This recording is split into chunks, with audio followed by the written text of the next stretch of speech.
Hello, this is Rick, and I'm standing outside of my freshly completed mural, waiting for the sun to get covered up by some clouds. But anyways, this is a wonderful little painting of mine that rests. Oh, the sun's still there. That rests on the side of a place called Bobby's Monkey Bar, and I'm losing my ability to see it in the screen. But anyways, I just restored it, and it's 20 years old. I did this years and years ago, before this town had anything even vaguely resembling arts in public places. And so whenever I first put this up, I was deferred several times for thinking I was making some kind of a sign for queers. And I told him, this isn't a sign, it's a mural. Just because it has a flag in it, that flag means more than a gay flag, you know. And this is 20 years ago. Yeah, I'm talking to myself on my telephone and recording. But yeah, now I'm not talking to myself, I'm talking to you.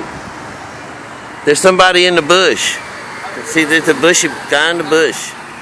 There's always that one in the bush is better than in the hand or something. Or one in the hand is better than the one in the bush. Or getting a hand in the bush.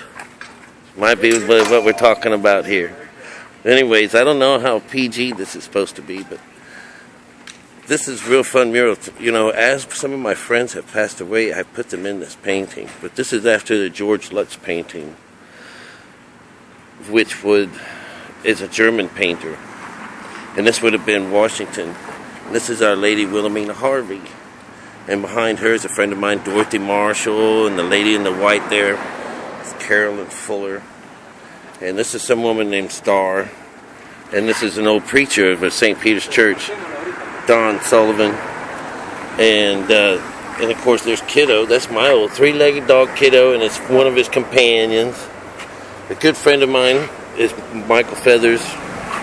We have Cap Tim, and another old friend of mine. We used to run the 7 Mile Bridge and do all kinds of stuff. Chucky Chaw. But anyways, they're all in the same boat. They're all dead, you know. So that's what it means. But in Key West, what it is, it's our local color, because she is one of the admirals of the Conquer Public Navy down here. You know, Conquer Public.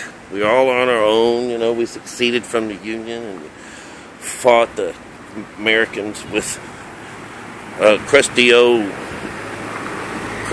Cuban bread for our weapons. You know, it's just a part of the local color.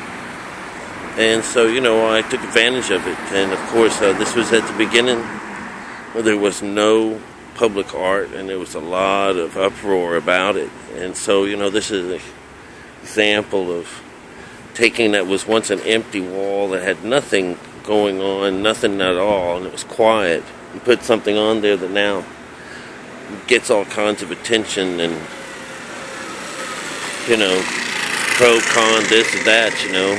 I was restoring it. They were thinking, oh, you're trying to turn George into a female. And I said, this is long before all that crap, you know. The symbols change as times change, and it's very interesting that even just 20 years ago, this has a different meaning now than it does then. But anyways, hope you enjoyed this. I just restored it. I'm going to be restoring another one within the next couple of weeks, and I'll put that on here too. That's over in Bahama Village. You know, the sun wreaks havoc on paint of all kinds, especially red, and anything that's made of red. So, you know, I wish I had a before picture of this, because it was one dry thing. But anyways, have fun with it.